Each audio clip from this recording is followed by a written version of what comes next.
이번 시간은 155페이지 소유권부터 하겠습니다. 대표 유형 1번부터 풀도록 하겠습니다. 상린 관계에 관한 이야기입니다. 첫 번째 1번 갑은 경계 근방에서 건물 축조 수선한다고 했습니다. 이때 주거 들어갈 때 판결에 가름할 수 있을까? 네, 주거는 안 됩니다. 인지 사용 같은 경우는 판결에 가름해서 들어갈 수가 있는데 주거는 절대 안 되고, 두 번째는 함정이죠. 설치 비용과 측량 비용이 있습니다. 설치 비용은 반반씩, 그러나 측량 비용은 면적 비율. 근데 지금 설치 비용, 측량 비용 1+1으로 절반씩 부담한다는 얘기는 틀린 지문. 세 번째, 주택 일부도 경계가 달 수 있다는 것. 그래서 가끔 그 담이 있죠. 그 주거 벽이 담이 될 수도 있다는 얘기고요. 자, 네 번째입니다. 뿌리가 넘어왔다고 되어 있습니다. 뿌리는 임의 제거. 그래서 조심할 것이 가지는 임의 제거가 안 되고요. 1차적으로 제거 청구해서 불응했을 때 그때 2차적으로 제거할 수가 있는데 뿌리까지 넘어온다. 법조문상 뿌리는 보는 즉시 물을 필요 없습니다. 이미 제거 가능하도록 규정되어 있다는 거 참고해 두시면 되고요. 다섯 번째는 경계로부터 반 미터 이상 거리를 둬야 됩니다. 건반, 건물 축조는 경계로부터 반 미터, 건물 반 미터. 근데 요거는 건물이 이미 완성이 됐다 그러면, 이미 완성됐을 때는 이때는 철거 요구할 수는 없고요. 이때는 손해배상으로 해결하면 된다는 거. 상린관계 관련된 것이고. 자, 다음 페이지에 문제 1번 가겠습니다. 156페이지에 문제 1번. 상린관계에 관한 설명으로 옳은 것. 기억 지문은 타인 토지를 통과하지 않으면 수도, 가스관, 전선 등 시설할 수 없다. 그 승낙 없이도 토지 통과해서 이를 시설할 수 있다. 네, 맞는 지문입니다. 니은 지문입니다. 경계에 담이 없다. 이때는 공동비용으로 통상담 설치하는데 협력할 의무가 없다 그러면 이건 논리 모순이죠. 그래서 2번 지문 X. 협력할 의무가 있고, 그 다음에 디귿, 경계표, 담 이런 것들은 공유물 분할 청구하지는 못하죠. 비록 공유라 할지라도 이건 성질상 분할 청구할 수 없다는 것. 그 다음에 리을입니다. 민법 242조 법정거리 두지 않았다면, 합의가 있었다면 이러한 법정거리를 두지 않았다 해서 건물 폐지하거나 변경시킬 수는 없습니다. 즉 상린관계에 관한 규정은 임의 규정이라는 뜻입니다. 달리 정할 수 있다는 얘기고, 그 다음에 미음, 전세권자도 들어와서 점유하기 때문에 상린관계 적용 없다는 얘기는 틀린 지문. 그래서 맞춰본다면 맞는 지문은 기억, 디귿, 리을. 정답은 3번이 된다는 거. 다음에 문제 2번은 정답만 확인해 보겠습니다. 5번 보시면 분할이란 말이 있습니다. 분할. 공유하고 있다가 분할이 됐다는 얘기는 서로 아는 처지죠. 따라서 분할된 경우는 무상의 통행으로 간다는 것이 법 규정되어 있다는 것. 그래서 여기 보상해야 된다라고 했기 때문에 그 지문이 틀렸다는 얘기입니다. 아는 처지에서 공유하고 있다가 분할되면 무상. 다음 문제 3번 갑니다. 공유토지 통행권, 주의토지 통행권 옳은 것. 첫 번째, 주의토지 통행권이 인정됩니다. 이때 통행지 소유자는 적극적 자기 의무를 부담하지 않습니다. 그냥 가만히 있으면 되는 거지 적극적 의무 부담할 필요는 없습니다. 두 번째, 니은. 장래 이용까지 하면 안 되죠. 네, 현재 초점을 맞춰야 되지 어디까지? 네, 장래 이용까지 요구해서는 안 되겠습니다. 세 번째, 통행권자가 통행지를 배타적으로 점유한다. 통행하라고 그랬지 배타적 점유는 아니거든요. 따라서 통행지 소유자는 통행지 인도를 뭐 할 수 있다? 청구할 수 있다. 네, 맞는 질문이 되겠습니다. 통행하라고 돼 있지 그러면 통행지 소유자도 통행할 수 있거든요. 통행권자만 통행하는 것이 아니고 통행지 소유자도 통행할 수 있는데 통행권자가 배타적 점유하게 되면 이건 문제가 있는 겁니다. 따라서 토지 인도 청구할 수 있고, 네 번째는 통행권자가 토지 사용료를 주지 않는다고 해서 통행권이 소멸하지 않습니다. 통행은 막을 수가 없죠. 통행은 뭐 하지 않는다? 소멸하지 않습니다. 네, 다섯 번째입니다. 네, 양도입니다. 양도 똑같습니다. 분할 무상 똑같습니다. 양도도 무상. 다만 이 분할 무상, 양도 무상은 그들만의 무상이지 무상 통행하던 자로부터 연결된 제3자가 나타나게 되면 즉 보통은 특별 승계인이라고 표현할 겁니다.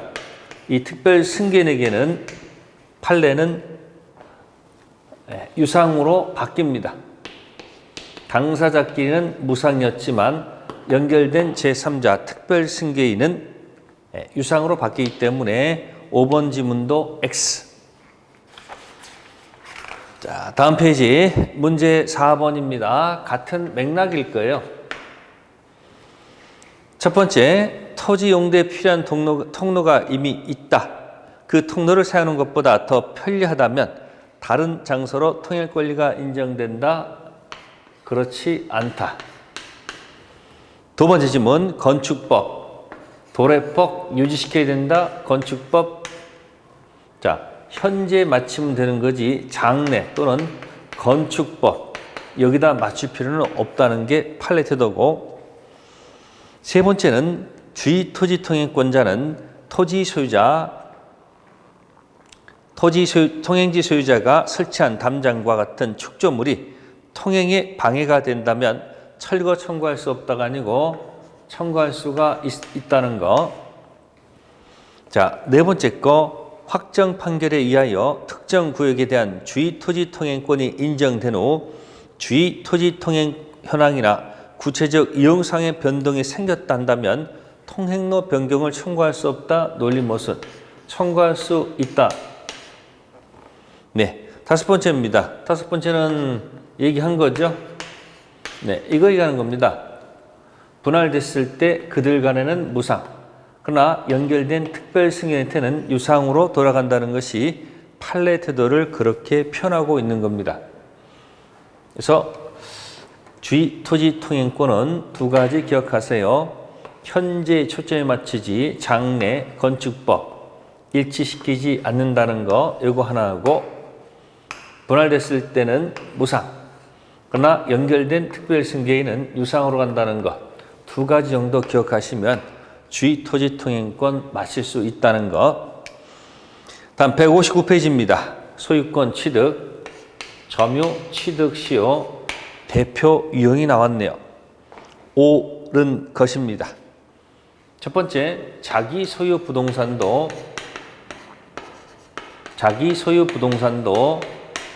부동산 취득 시효할 수가 있거든요. 그래서 여기 없다 해서 지금 1번 지문 틀렸다는 얘기죠. 두 번째 지문은 타인 부동산을 악의로 무단점유했습니다. 그래서 여기 특징, 악의의 무단점유다 그러면 요거는 자주점유 추정이 깨진다는 거죠. 자주점유 추정이 없다는 거예요. 그러면 뭐 할 수 없어요? 점유 취득 시효는 할 수가 없습니다. 점유 취득 시효는 소평고, 무슨 의사를 가지고? 소유 의사를 가지고, 두 번째 평원, 그 다음에 공연하게 20년을 점유함으로써 취득시효가 완성된 다음에 등기함으로써 소유권 취득하는데 자주 점유 추정이 깨지면 소유사가 없다라는 얘기거든요. 그러면 취득시효할 수가 없죠. 그래서 2번이 정답이 된다는 것. 2번이 정답이라는 것. 악의 무단점유 글자 자체가 아주 기분이 나쁘죠. 따라서 취득시효할 수 없다. 2번 맞고요. 세 번째는 완성자는 등기 청구권 발생합니다. 등청이 발생하는데 혹시 점유가 상실됐다 해서 점유 상실됐다 해서 점유가 사라져서 등청이 즉시 소멸하는 것은 아니고요. 10년 동안 등기 청구권을 행사하지 않게 되면 비로소 소멸합니다. 어쨌든 등청 문제가 나오면 무조건 죽이지 마시고 살리고 살린다. 그런 의미로 기억해 두면 3번쯤은 즉시 소멸한다는 얘기는 틀렸다는 얘기고, 그 다음에 네 번째 질문은 소유자가 바뀌었네요. 후죠, 후. 그래서 제가 뭐였습니까? 후회 없다. 먼저 등기 친자한테는 취득시효를 주장할 수가 없습니다. 근데 여기 네 번째 질문에 대항할 수 있다, 주장할 수 있다, 그러면 틀렸고, 다섯 번째 질문은 세 번째 질문, 이게 세 번째 질문이죠. 이게 네 번째 질문이고, 다섯 번째 질문은 취득시효가 완성됐는데 제3자한테 팔았다는 얘기죠. 이때 완성자는 처분자에게 거기 채무불이행 이 단어가 틀렸습니다. 갑을 병이 먼저 등기 쳤다, 소유권 취득합니다. 주장할 수 없습니다. 그러면 완성된 토지를 판 갑한테 공격할 때 채무불이행 손해배상은 안 됩니다. 둘이서는 계약상 채권 채무 관계가 없었습니다. 따라서 을이 갑한테 손배에 들어갈 때는 계약을 전제로 둔한 채불로 인한 손해배상 문제는 안 되고요. 이때 쓰는 단어는 불법행위 손해배상, 이 문제로 해결하도록 되어 있다는 거, 취득시효 대표 유형 가지고 설명을 드렸습니다. 그 다음 페이지는 5번 문제의 정답을 보게 되면 160페이지 시효 완성 소유권 취득은 승계 취득이다. 이게 등기하게 되면 소유권 취득하는데 이 사람의 권리를 이어받은 건 아니고요. 이 등기하게 되면 당사자가 원해서 한 게 아니고 법률 규정에 따라서 승계한 것이 아니고요. 처음으로 취득하는 원시 취득으로 봅니다. 그래서 점유 취득 시효 소유권 취득은 법률 규정에 의한 원시 취득. 그래서 5번은 정답이 5번이 틀렸고요.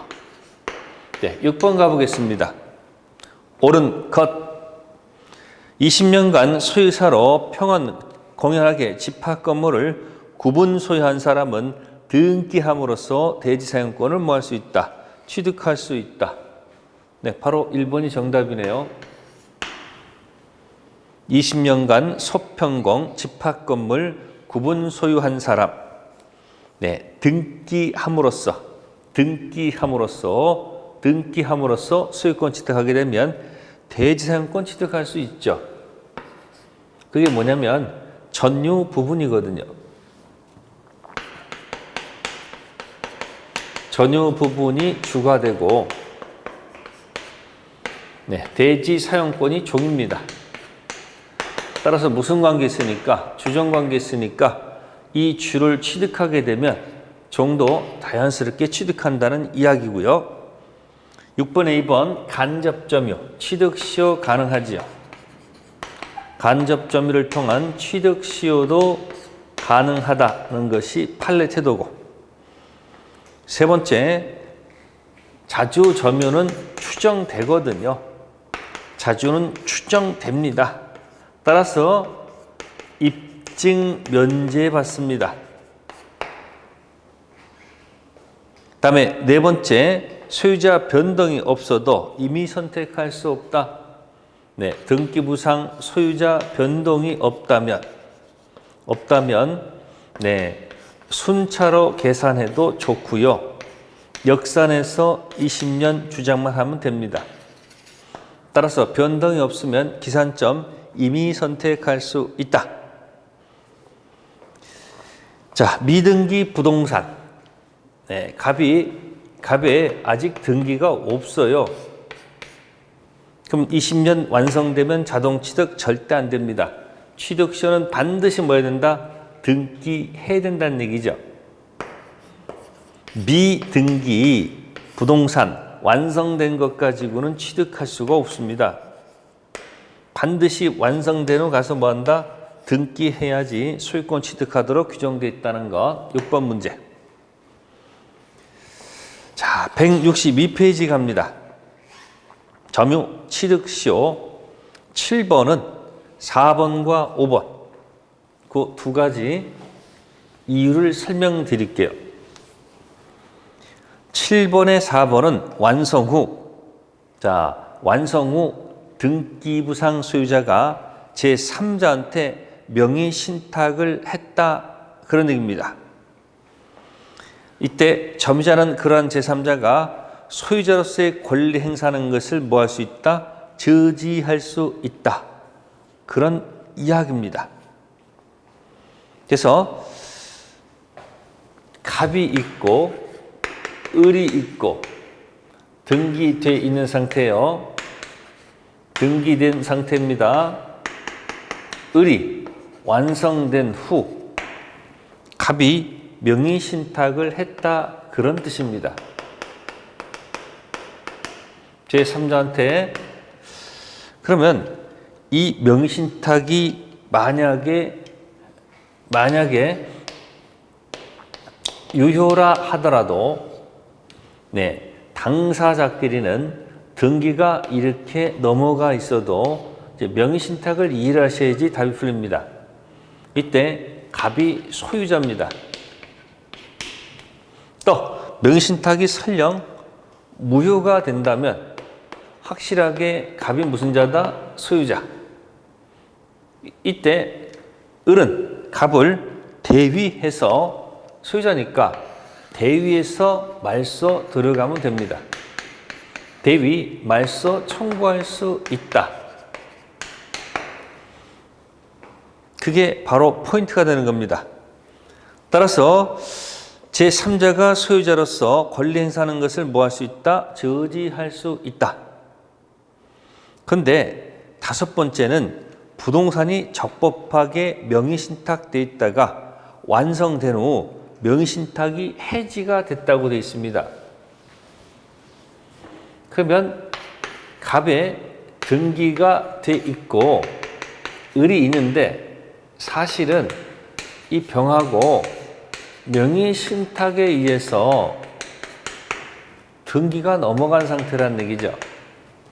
그래서 취득시효가 완성이 됐을 때 이 갑 등기가 돼 있을 때 자, 취득시효 완성된 후 신탁자가 해지해서 이쪽에 등기를 넘겨갔다 그런 얘기예요.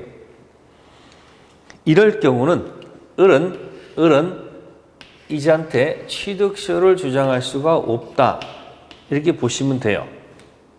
즉 힘들면 요거는 완성된 후 등기부상 소유자가 빼돌리기 위해서 명의신탁한 경우고 5번 지문은 완성되기 전에 유효한 명의신탁을 전제로 출발해가지고 청구하기 전에 제3자가 먼저 모여갔어요. 지금 등기하기 때문에 이때는 취득시효를 주장할 수 없다는 겁니다.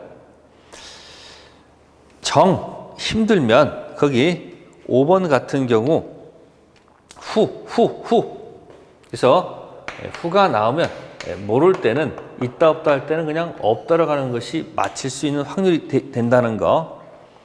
7번에 4번, 5번은 이 정도 설명하겠습니다. 그 다음에 8번에 5번도 가보시면 8번에 5번입니다. 취득시효가 완성 후 등기 전 토지 소유자가 파산 선고를 받은 때 점유자는 파산 관계인을 상대로 등기 청구할 수가 없다는 게 판례 태도입니다.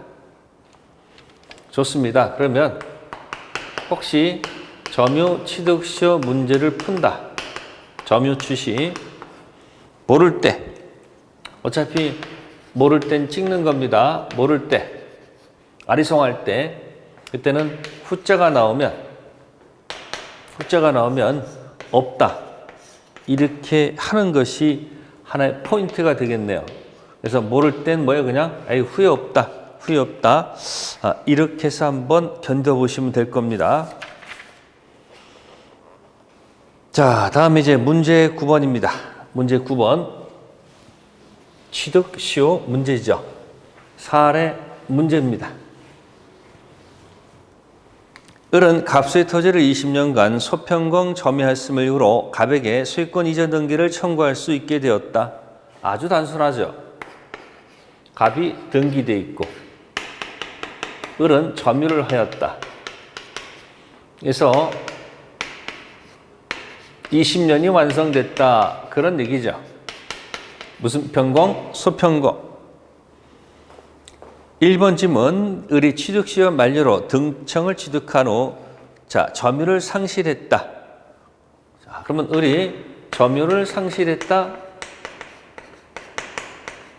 그럼 이때부터 등기 청구권의 소멸시효가 진행한다는 얘기입니다. 즉시 소멸하는 것은 아니라는 것 맞는 지문이고, 두 번째, 을이 등기 격려하지 않고 있는 사이 갑이 병한 때 토지 처분 이전 등기까지 마쳤다. 그럼 을은 취득시효 완성으로 병에게 뭐 할 수 없다? 대항할 수 없다. 병이 제3자가 먼저 등기를 해갔네요. 그러면 이 사람은 취득시효를 대항할 수가 없습니다. 완성 후 제3자한테는 없다. 후회 없다. 맞는 지문. 두 번째에서 2번에서 그러면 이때 키워드가 뭐냐면 이 사람이 등기하더라도 취득시효를 주장할 수는 없지만 이 을의 등기 청구권이 한다면 여전히 살아있다는 겁니다. 죽은 게 아니고 살아있다. 이게 판례 태도입니다. 등청은 죽이지 말고 무조건 살리고 살리세요입니다. 자, 그렇다면은 병한테 등기가 넘어갔다가 다시 갑에게 소유권이 돌아왔다는 얘기예요. 이렇게 갔다가 다른 원인으로 갑한테 등기가 다시 돌아왔다는 얘기예요. 다시 등기가 돌아왔다는 얘기예요. 그러면 이 등청은 여전히 살아있다고 보기 때문에 이 갑한테 취득시효를 주장할 수 있다라는 것이 판례 태도입니다. 그래서 3번 질문에 이에서 갑이 다시 병으로부터 소유권을 취득했다면 을의 등청은 살아있기 때문에 소유권 등기를 청구할 수 없다가 아니고 뭐다? 있다. 그렇게 기억하시면 됩니다. 자, 4번 질문은 병에 등기된 시점을 새로운 기산점으로 삼아서 다시 쭉 20년 되게 되면 2차 취득시효도 가능하다는 지문입니다. 다섯 번째, 만약 갑이 취득시효 진행 중 토지를 병한테 양도하고 등기 이전해줬다면 시효 완성되었다면 을은 병한테 시효 취득을 주장할 수 있다. 그거는 완성 전을 얘기하는 겁니다. 완성 전 소유자가 바뀌었다. 취득시효 주장할 수 있습니다. 완성 후 소유자가 바뀌었다 주장할 수가 없습니다. 그래서 순차 위에서 아래로 내려온 순서대로 내려왔을 때 순차 전 주인 바뀌면 취득시효 대항할 수 있고 순차 후면 후회 없다. 이렇게 두 가지로 그냥 기억해 두면 어떨까? 9번 문제 설명을 드린 겁니다. 자, 10번 문제는 그냥 바로 정답 갈게요. 갑이 을로부터 등청 받은 후 병과 통정해서 허위로 병명의로 소유권 등기를 격려했다. 네, 알고 보니까 이게 통정이었습니다. 통정. 통정은 무효지 않습니까? 그래도 을은 병한테 직접 공격할 수는 없다는 거죠.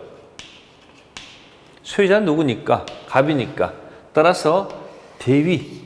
직접 하지 말고 뭐 한다? 대위. 그래서 5번 지문이 틀렸습니다. 우리 시험 볼 때 직접 한다 하면 주로 틀린 지문이 많습니다. 주로 대위해야지 맞는 지문이 많습니다. 그래서 알쏭달쏭 어느 거 찍을까? 네, 찍을 때는 직접보다는 대위에다가 목숨 걸면 맞힐 확률이 높다. 그 정도 설명드렸고요. 다음 페이지 11번을 가겠습니다. 11번. 을은 갑으로부터 매수했다고 되어 있습니다. 2000년. 갑의 등기부상 소유에서 을이 2000년 얘기했습니다. 매매했다는 얘기죠. 그래서 인도 받았는데 네, 점유를 했는데 특징, 아이고 등기를 안 하셨네요. 그렇게 해서 세월이 흘러 2022년이 됐다 이렇게 되어 있습니다. 그럼 여기 취득시험 문제니까 2000년부터 순차적으로 내려오게 되면 완성 시점은 2020년이 되겠죠. 갑 등기되어 있는 상태고요. 자, 그걸 딱 한번 생각해 보십니다. 그런데 2010년 4월 1일 같은 임야를 병한테 매도하고 등기 쳤다고 됐습니다. 2010년도에 갑이 2010년도에 등기를 넘겨줬다는 얘기예요. 등기 넘겨줬다는 얘기죠. 그러면 현재 소유자는 병이라는 얘기죠. 2010년부터 지금 등기해왔다는 얘기죠. 자, 2010년 4월 1일 병한테 매도하고 등기 마쳤다. 자, 다음 중 옳은 것 돼 있습니다. 그럼 봅시다. 1번 매매를 원인으로 한 을의 갑에 대한 등청은 2010년 3월 1일 시효로 소멸하였다. 네, 등청은 점유를 하고 있다면 을의 등청은 뭐 하지 않는다. 죽이지 말고 생생생 살리고 살린다. 그래서 1번 지문 X 등청 죽이지 말 것. 두 번째, 을이 매매를 원인으로 점유를 개시했음을 증명하지 못하면 자주점유 추정이 깨어진다. 네, 매매를 주장했으나 서류가 없네요. 그렇다 하더라도 을의 자주점유는 추정은 깨지지 않습니다. 추정 그대로 유지가 됩니다. 그래서 2번 지문도 X. 매매에서 내가 샀다 말을 했지만 입증을 못합니다. 그러하더라도 자주점유 추정은 깨지지 않는다는 것이고, 세 번째, 을은 취득시효 완성을 이유로 병의 임야 반환 청구를 거절할 수 없다. 보세요. 2020년 지금 소유가 완성되기 전, 완성 전 소유자가 바뀌었고 갑도 을한테 야단친 적이 없고 중단시킨 적이 없고요. 병도 을한테 야단친 적이 없습니다. 즉 결과적으로 병은 잘못이 있다 이야기예요. 따라서 을은 병한테 취득시효를 주장할 수가 있거든요. 따라서 병의 반환 청구에 대해서 을은 반환을 거절할 수 있습니다. 왜? 2020년 취득시효가 완성됐기 때문에. 네 번째 질문입니다. 2022년 4월 1일. 네, 2022년 4월 1일. 네, 이 병이 혹시 정한테, 정 맞습니까? 네, 정한테 넘겼습니다. 그래서 이 사람이 등기를 했네요. 그러면 이거는 완성 후죠. 완성 전은 주장할 수 있는데 완성 후 먼저 등기 친지한테는 취득시효를 주장할 수 있다 없다? 없습니다. 후회 없다. 그래서 4번 질문, 소유권 등기를 청구할 수 있다? 안 됩니다. 청구할 수가 없습니다. 자, 네 번째 질문, 다섯 번째, 사의 경우에 병이 취득시효가 완성된 사실을 알고 이 말을 정에게 처분해서 을에게 손해가 발생했다. 네, 그럼 이때는 불법행위 무슨 배상? 손해배상. 그래서 을이 정한테 공격했을 때는 주의할 것. 이건 안 됩니다. 계약상 채무관계가 아니기 때문에 채무불이행 손해배상은 안 되고요. 문제는 아니고요. 이때는 불법행위 손해배상으로 해결한다는 거. 그게 판례 태도입니다. 그래서 5번이 정답이 됩니다. 11번 별표해 두시고 잘 기억해 두세요. 자, 12번은 그냥 바로 판례와 일치하는 것도 있습니다. 그래서 거기 4번에 보시면 정답만 볼게요. 자, 시효 완성 전 이미 설정되어 있던 가등기에서 시효 완성 후 본등기를 했습니다. 그자한테는 시효를 주장할 수가 없죠. 즉 완성되기 전 가등기가 돼 있었고 완성된 후 본등기가 되면 이자한테는 취득시효를 주장할 수가 없습니다. 이것도 뭐예요? 후회 없다. 그래서 취득시효에서는 희한하게 이 후자가 나오면 없다로 이렇게 하게 되면 맞힐 확률이 엄청 많다는 거. 그래서 취득시효 할 때는 후회 없다를 기억해 주시고요. 다음 페이지 13번 가보겠습니다. 13번에 3번은 등기부 취득시효. 네, 등기 취득시효가 있습니다. 최초의 보전 등기는 유효를 전제해서 출발했는데 혹시 무효 등기에 혹시 연결돼서 무효 등기 사는 경우도 있죠. 이때 무효 등기지만 이 사람을 소유자로 믿고 들어갔을 때 혹시 10년 세월이 흐르면 원래는 이게 꽝이면 이 무효도 꽝입니다. 그렇지만 꽝이지만 혹시 등기돼 가지고 10년 경과하게 되면 등기 취득시효 가능성이 있거든요. 이때 10년 등기 더하기가 인정되고요. 점유 더하기도 인정됩니다. 즉 현재 등기 명의자로 꼭 10년일 필요는 없고요. 내 등기 더하기 앞사람 등기에서 10년 세월이 지났다는 것만 인정되면 등기부 취득시효 할 수 있다라는 거. 그래서 13번에 3번 반드시 그 말이 X. 14번은 과실 여부에 관한 얘기죠. 이거는 등기부 취득시효 문제가 아니고 점유의 모습에서 기억나세요? 점유의 모습에서 딱 하나 없는 것. 그걸 기억하세요. 딱 하나 없는 것 기억하세요. 그게 무과실이죠. 그래서 무과실은 뭐 되지 않는다? 추정되지 않는다. 추정되지 않으면 스스로 입증해야 되겠죠. 그래서 여기 점유자 과실 여부 시효 취득을 부인하는 소유자한테 있는 게 아니고 현재 점유자한테 있습니다. 딱 하나 없는 게 무과실.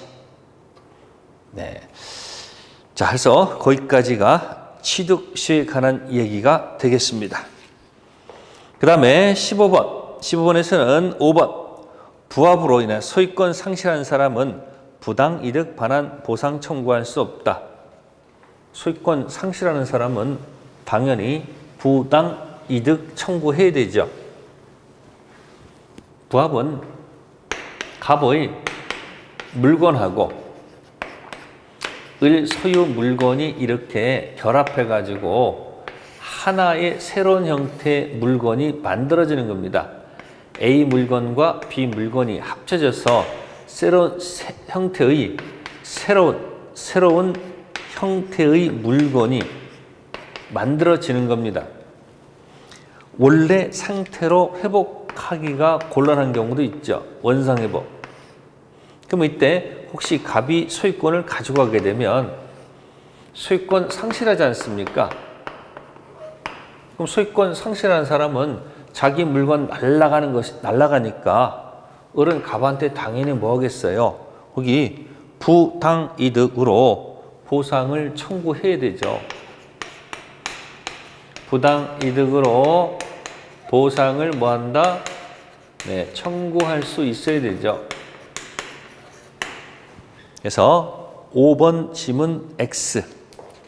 그렇게 기억하시고요. 자, 다음 페이지 넘기셔가지고 16번. 170페이지 16번 해볼까요? 1번 지문. 네, 부합 부동산에 플러스 부동산도 붙을 수 있고요. 플러스 동산도 붙을 수 있습니다. 따라서 부동산에 부동산이 부합해는 없다. 틀렸습니다. 갑 부동산하고 을 부동산이 결합될 수도 있다. 그런 얘기예요. 그래서 1번 지문 X입니다. 16번의 1번 지문 X. 참고할 것 2번. 건물은 언제나 별개의 부동산이므로 건물이 토지에 부합하는 일은 없다. 네, 2번이 무단 신축을 기억하시면 돼요. 써볼게요. 2번은 무단 신축을 한번 설명드릴 것이고, 세 번째는 무단 경작.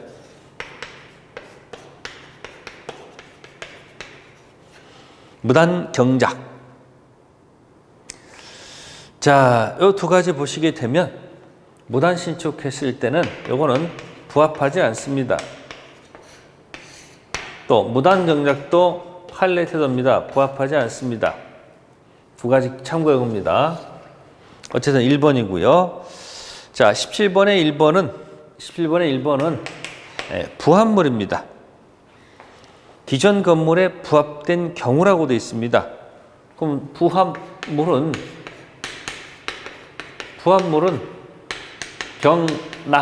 경락인이 소유권 취득하죠.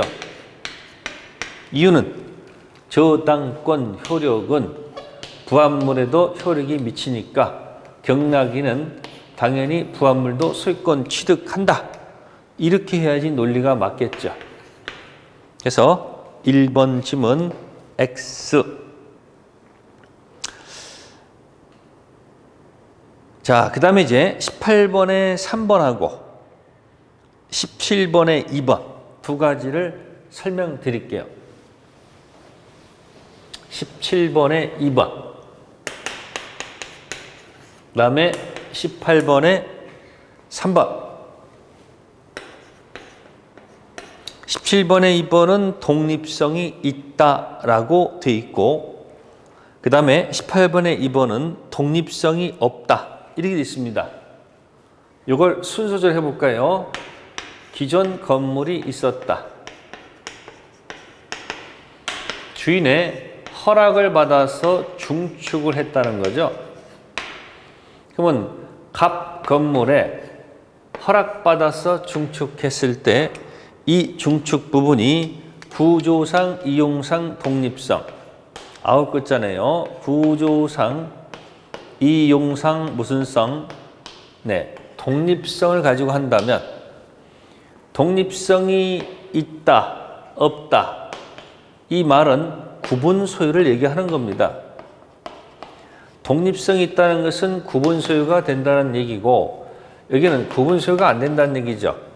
이때 쓰는 용어, 구분 소유가 됐을 때 쓰는 용어는 부속물 이렇게 표현하셔야 합니다. 따라서 구분 소유가 되면 기존 건물은 그대로 갑것이 되지만 이 증축 부분은 누구 것이다? 이건 갑거, 이건 을거, 별개의 독립된 부동산이라는 얘기죠. 그런데 독립성이 없다면 구분 소유가 안 되면 이거는 부합된다. 그래서 명칭이 부합물로 써야 됩니다. 부합물. 결국은 이때는 이 전체가 갚게 된다 이야기예요. 즉 부속물은 임차인 소유가 되고 부합물은 임대인 소유가 된다는 이야기니까 18번에 3번 독립성이 없다고 그랬으니까 이때는 증축 부분은 임차인 게 아니고 누구 거다? 임대인 소유. 조금 더 연결해 드리면 이 부합물 같은 경우는 임차인은 유익비 상한 청구권으로 연결해 듭니다. 계량비용 유익비 상환해달라. 유익비 상한 청구권 문제로 해결하고 요거는 부속물은 그대로 용어 그대로 따가지고 부속물 매수 청구권 문제로 해결한다는 거. 임대차가 하면 양쪽이 이렇게 구별될 겁니다. 그래서 17번 2번하고 18번 몇 번? 3번하고 두 가지 보충 설명드린 겁니다. 자, 여기까지 됐고요. 다음에 공동소유는 잠시 쉬었다 하도록 하겠습니다.